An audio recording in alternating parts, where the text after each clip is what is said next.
Chapter 5, Section 4, Kings and Popes. Nations came into being in Europe as the Middle Ages came to an end. The people of the United States come from many different backgrounds. Sometimes we feel divided by our differences. Still, as citizens of the United States, we have much in common. What makes us feel like one nation? Questions you should be able to answer by the end of this video include: why did kings and popes come into conflict in the Middle Ages? And what events made nations out of the kingdoms of Europe in the late Middle Ages? Key terms you will encounter in this video are nation, the Magna Carta, and Parliament.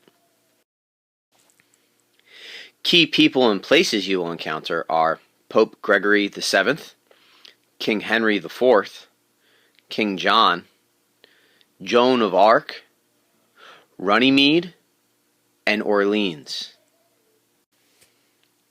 The king regretted disobeying the Pope. For 3 days he waited outside the gates of the castle where Pope Gregory VII was staying.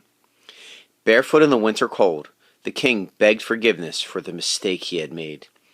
Would the Pope forgive Henry IV of Germany? In the Middle Ages, kings and popes often quarreled over who should pick church officials called bishops. Since bishops were a part of the church, popes claimed the right to choose them. Kings also wanted this right because bishops often controlled large areas of their kingdoms. This was the power struggle that caused Henry IV to beg for the Pope's forgiveness. King Henry had been choosing bishops even though Pope Gregory VII had ordered him not to. In response, Gregory excommunicated the king and declared that his people no longer had to obey him. Henry traveled to Gregory to beg for forgiveness. After 3 long days, the Pope gave in. He allowed Henry to rejoin the church. Nation building begins. Pope Gregory made a great mistake in treating Henry IV in this way. In 1081, Henry invaded Italy, where the Pope lived. By 1084, Henry had replaced Gregory with a new pope. Gregory was sent into exile and died far from his home. Henry IV's success in overthrowing Pope Gregory VII was a hint of things to come. As kings gained power, they dared to put their own wishes before those of the church. The decline of feudalism. When the 1200s began, Europe was still a feudal society. For most people, the only important authority was the local lord. He protected them from invaders and made laws, just as our government does today. While there were kings who reigned over kingdoms, their power was far from complete. The wealthiest lords also had great influence. Many saw themselves as nearly the king's equal. In fact, it was not unusual for a noble to have more land, vassals, and knights than his king.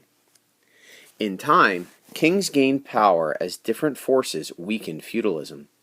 The Crusades, for example, did much to weaken nobles. Many gave up land to raise money to join the Crusades. Other families lost their land when kings claimed the estates of nobles who died in the Crusades. Kings also began to support the new towns in exchange for money. They agreed to protect towns and made laws to help towns grow rich.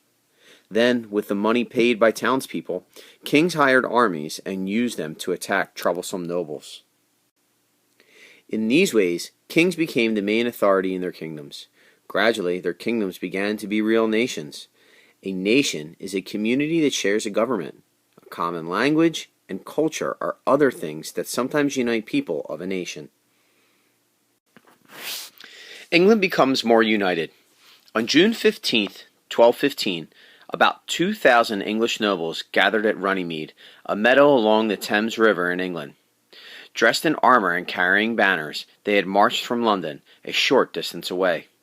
Now they prepared to meet with King John. This was an unusual meeting. The king had not called it. The nobles were the ones who demanded the meeting. King John, who once had enormous power, had been forced to attend. King John gets into trouble. When John had become king of England in 1199, he quickly moved to increase his wealth and power. He taxed people heavily. He jailed his enemies unjustly and without trial. Even the most powerful nobles were hurt by John's unfair actions.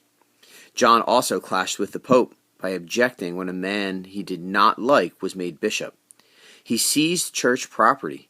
The Pope struck back by excommunicating John and declaring that he was no longer king. The Magna Carta. John was now at the mercy of the nobles and clergy he had angered with his earlier actions. Now that he was in trouble with the Pope, the nobles and clergy struck back. With the bishop's help, the nobles made a list of demands and called John to Runnymede. There he put his royal mark on their document, which was called the Magna Carta, which in Latin means the Great Charter. Once John's mark was on the paper, it became law. The Magna Carta limited a king's power over the nobles. The king could no longer jail nobles without just cause, nor could he tax them without their agreement. The Magna Carta also paved the way for the first Parliament, a council that would advise the English king in governmental matters. In some ways, the Magna Carta made King John and the kings who followed him more powerful. Because nobles had a say in government, England became more united behind its royal ruler.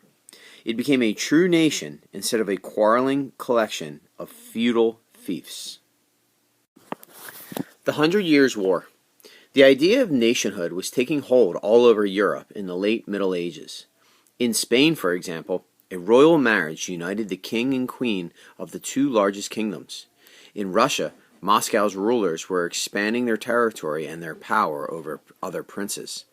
The new nations did, however, have many growing pains. England and France at war. One of the difficulties these young nations had was conflict with one another. In particular, England and France often clashed. One conflict between them led to the 100 Years' War, which lasted from 1338 to 1453. The English king owned and controlled a large amount of land in France. In 1328, the French king died, and Edward III, who was king of England, decided he should become the new king of France. The French nobles did not agree. Determined to get his way, Edward III invaded France. Many bloody battles were fought, but nothing was settled. England won most of the battles, but the French continued to fight. The war dragged on, fought by one king after another. One battle the English won in the 100 Years' War was the battle that took place in 1346 at Crécy, France. Archers armed with longbows enabled the English at the left to defeat a bigger French force closer to your screen. An English archer using a longbow could hit a target 300 yards away. He also could fire 5 arrows in the time it took a French archer, who was armed with a crossbow, to shoot just one. In the Battle of Crécy, English archers killed half the French force, including about 1,000 knights. Joan of Arc's victory. England continued to gain ground in the war until 1429. Then a 17-year-old peasant girl named Joan of Arc joined the French army. Deeply religious, Joan believed that God had called her to lead the French forces at the Battle of Orleans. She met with the young French king and convinced him that she should command his army. Then she went on to Orleans. There the French greeted her with hope and curiosity. One person who was there said, "People could not weary of seeing her, and it seemed to all a great marvel that she could sit on her horse with such ease and grace. And in truth she bore herself as highly in all ways as a man-at-arms who had followed the wars from his youth." Under Joan's command, the French defeated the English at Orleans. Then she led her forces to victory in 4 other battles. However, in 1430, Joan was taken prisoner by the English, tried as a witch, and burned at the stake. Her death came too late to help England's cause. It did not help England recover from its string of losses. By 1453, France had reclaimed all but a small portion of its land. With the English troops in retreat, the French were on their way to becoming a strong and united nation.